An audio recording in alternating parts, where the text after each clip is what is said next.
Hey guys, welcome back to Lensday Wednesday. Following on from the fast prime lenses I've done over the last couple of episodes, we had 50 1.4, 85 1.8, 100mm f2. I now have another fast prime for you, but this is a, oh my gosh, it's got the red line L series lens. It's the 135 f2. Now it's a very, very interesting focal length because it was one of the most popular lenses back in the sort of 50s and 60s for reportage, for street photography, for getting out there and getting more candid shots. It was a great focal length, and having it with a very, very fast aperture has been very, very popular for an incredibly long amount of time.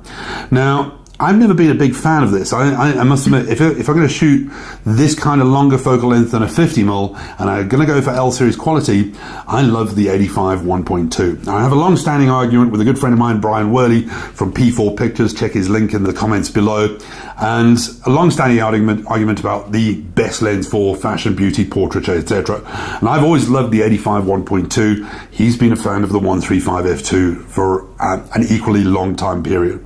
And as I say, we have this long-standing argument: what's sharper, what's better, what's more crisp.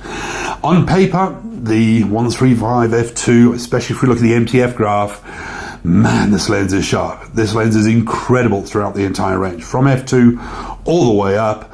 Very, very sharp, not only in the middle of the frame, but all the way to the absolute edges. And at a wide aperture at f2, that is an incredible thing.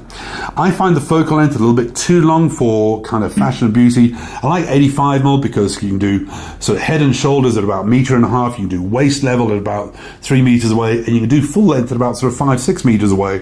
The 135 pretty much is a head and shoulder lens at about 3 meters, and a real beauty lens when you get even closer than that. Optically, it's incredible. L series, it gives you everything you want, as it says on the box. Fast f-stop at f2, blurring those backgrounds absolutely beautifully in a relatively compact size. And again, taking the hood out of the equation, it doesn't take up a hell of a lot of space in the bag, as you would expect with an L series lens. Comes with a hood, comes with the really, really cool carrying pouch as normal. And it gives you everything that an L series lens gives you.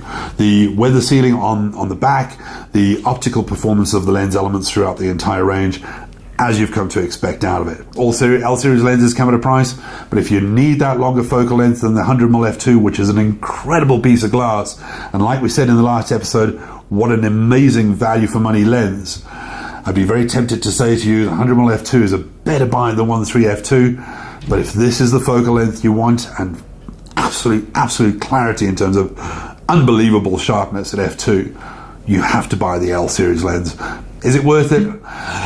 Hell yeah. For the first time buyer, it is a bridge too far. Have a look at that 100 f2, have a look at that 85 1.8. You know what you're paying for when you buy L series. That's it for this episode. Thanks for watching.